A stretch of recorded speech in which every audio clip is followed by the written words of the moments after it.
Welcome to bird media. నేను మీ Pavan Krishnamurthy. Andhra university YCP office ఎప్పుడైంది, ఎప్పుడు చేశారు, నువ్వు ఎందుకు ఇలాంటి ఆరోపణలు చేస్తున్నావు, ఇంక వేరే పని పాటలు లేదా, మాట్లాడితే వైసీపీని తిట్టడం తప్పితే ఇంకేం తెలియదా అంటే నాకు ఎందుకండి వైసీపీని తిట్టడం. ఆంధ్ర యూనివర్సిటీని ఆంధ్ర యూనివర్సిటీలాగా ఉంచితే అది వైసీపీ ఆఫీస్ ఎందుకు అయిందని నేను ఎందుకు మాత్రం తీసుకుంటా. ఇప్పుడున్నటువంటి వ్యవహారం చూస్తే అదే ఉంది.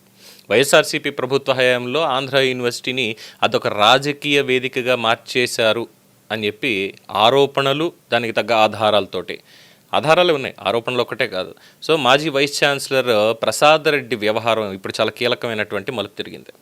పదవీ విరమణకి చేరువవుతున్నటువంటి సమయంలో ఆయన హయాంలో జరిగినటువంటి ఆర్థిక అక్రమాలు, నిధుల దుర్వినియోగం, అధికార దుర్వినియోగం, పరిపాలనా ఉల్లంఘనలు, వీటన్నింటి మీద విజిలెన్స్ అండ్ ఎన్ఫోర్స్మెంట్ డైరెక్టరేట్ వాళ్ళది దర్యాప్తు తుది దశకి చేరింది. విశ్వవిద్యాలయ ఉన్నత విద్యా ప్రమాణాలు, దశాబ్దాలుగా సంపాదించుకున్నటువంటి ప్రతిష్ట, ఇవన్నీ కూడా దెబ్బతీసేటువంటి విధంగానే ప్రసాద్ రెడ్డి వ్యవహరించారు అనేటువంటి అభిప్రాయంతో సమగ్రంగా విచారణ చేపట్టినటువంటి విజిలెన్స్ అధికారులు ఆ నివేదికల్ని ప్రభుత్వానికి సమర్పించడం జరిగింది. ఇందులో ఈ దర్యాప్తులో ప్రధానంగా బయటకు వచ్చినటువంటి అంశాలు, కేంద్ర ప్రభుత్వం అంటే ఇక్కడ రాజకీయ నాయకులకి, లేదంటే రాజశేఖర రెడ్డి విగ్రహానికి, లేదంటే ఇతరత్ర ఉన్నవి, అలాగే ఆంధ్ర యూనివర్సిటీలో చెట్లు కొట్టేసినవి, వీటి గురించి కాదు మాట్లాడేది. అక్కడ ఎవరిచ్చారు, ఏం చేశారు అనేటువంటి దాన్ని కాదు. అలాగే వీసీగా ఉన్న సమయంలో జగన్మోహన్ రెడ్డి ఫోటో పెట్టడం, అలాగే అధికారంలోకి వచ్చిన తర్వాత చంద్రబాబు నాయుడు ఫోటో పెట్టడానికి ఆయన ఇష్టపడకుండా జగన్మోహన్ రెడ్డిదే ఉండాలి అని చెప్పి పట్టుపట్టడం, ఇలాంటివి ఎన్నో చాలా జరిగాయి. సో ఇందులో ఇవన్నీ పక్కన పెడితే ప్రధానంగా దర్యాప్తులోకి బయటకు వచ్చినటువంటి అంశాల్లో కేంద్ర ప్రభుత్వం రాష్ట్రీయ ఉच्चतर శిక్షా అభియాన్ RUSA ఈ పథకం కింద విశ్వవిద్యాలయ అభివృద్ధికి మంజూరు చేసినటువంటి 20 కోట్ల రూపాయల నిధుల వినియోగం, ఇవన్నీ కూడా దుర్వినియోగం అయ్యాయి. బేసిక్గా దీని మీద తీవ్ర అభ్యంతరాలు వ్యక్తమయ్యాయి. ఈ నిధులని నిబంధనలకి విరుద్ధంగా ఇతరైనటువంటి అవసరాలకి మళ్లించారు అని విజిలెన్స్ గుర్తించింది. అలాగే ఇది ఇంకా చాలా షాకింగ్, భారత అంతరిక్ష పరిశోధనా సంస్థ ఇస్రో పరిశోధనల కోసం విడుదల చేసినటువంటి 25 లక్షల రూపాయల గ్రాంట్ కూడా నిర్దేశిత ప్రయోజనాలకు కాకుండా వేరే వాటికి వినియోగించేశారు.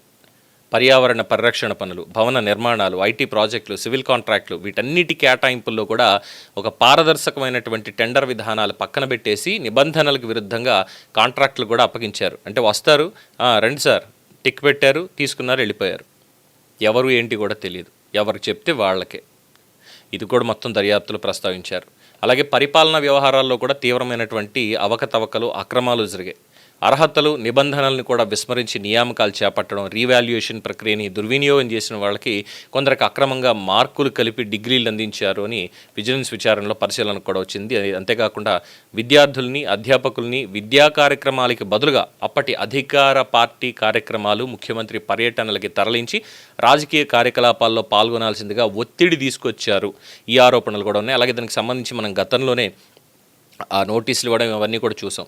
అలాగే హైకోర్టు ఉత్తర్వులని ఉద్దేశపూర్వకంగా ఉల్లంఘించిన ఘటనల మీద కోర్టు ధిక్కరణ కేసులు నమోదైన అంశాన్ని కూడా దర్యాప్తు అధికారులు నివేదికలో ప్రస్తావించినట్టు జరిగింది.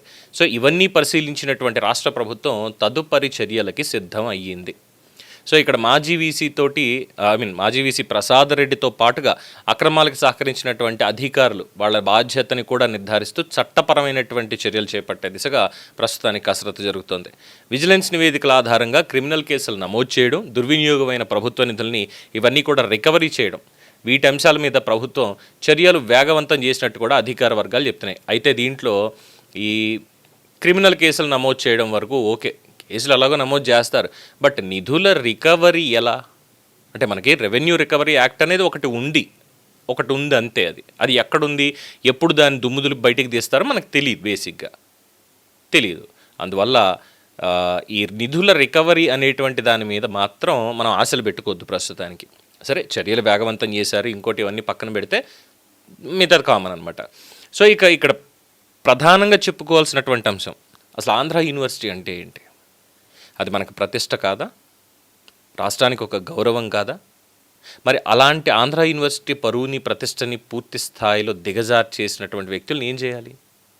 సరే, ఇప్పుడు అది పునరుద్ధరించడమే లక్ష్యంగా ఈ దర్యాప్తులు తేలినటువంటి ఆధారాలతోటి బాధ్యుల మీద కఠిన చర్యలు తీసుకుంటారు ఇది అని చెప్పి విద్యాశాఖ వర్గాలు స్పష్టం అయితే చేస్తున్నాయి. కానీ ఇలాంటి వాళ్ళకి అసలు అవకాశం ఎందుకు ఇవ్వాలి?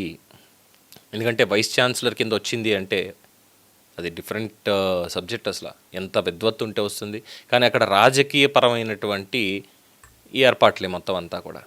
ఆ 5 ఏళ్లలో ఆంధ్ర యూనివర్సిటీ అంటే అదో వైసీపీ ఆఫీస్ అన్నట్టుగానే తయారైపోయింది. ఆయన ఇష్టం, ఆయన ఇష్టారాజ్యం, ఎలా కావాలంటే అలాగా. మరి ఇలాంటి వాళ్ళందరినీ కూడా విద్యాసంస్థల్లోకి లేదంటే ఇతరత్ర ఇన్స్టిట్యూషన్లోకి రాజకీయ పునరావాసం కింద వీళ్ళందరినీ సెలెక్ట్ చేసి పంపిస్తూ ఉంటే మనకు అక్కడ మంచి ఏం జరుగుతుంది, పరువు ఏం మిగులుతుంది, ప్రతిష్ట పోకుండా ఏమవుతుంది? సో ప్రసాద్ రెడ్డి లీలలన్నింటికీ కూడా ఇప్పుడు చెక్ పెట్టబోతుంది కూటమి ప్రభుత్వం అంటున్నారు. మరి ఏ రకంగా పెడుతుంది అనేది విద్యాశాఖ మంత్రి నారా లోకేష్ కాబట్టి మరి ఆయన ఏమైనా చెప్తారా చూడాలి. పోనీ గవర్నర్ గారు ఏమైనా దీంట్లో జోక్యం చేసుకునేటువంటి అవకాశం ఉందా? ఎందుకంటే he is the chancellor of the universities కదా. అందువల్ల ఆయన కూడా ఏమైనా జోక్యం చేసుకుని సీరియస్ యాక్షన్కి ఏమైనా రికమెండ్ చేస్తారా? వెయిట్ చేయాల్సిందే. దీని మీద మీ అభిప్రాయం తెలియచేయండి. చూస్తూనే ఉండండి ది బర్డ్ మీడియా. ఈ వీడియో మీకు నచ్చినట్లయితే లైక్ చేయండి, షేర్ చేయండి, సబ్స్క్రైబ్ చేయండి. మరిన్ని అప్డేట్ల కోసం మా వాట్సాప్ ఛానల్ను ఫాలో చేయండి.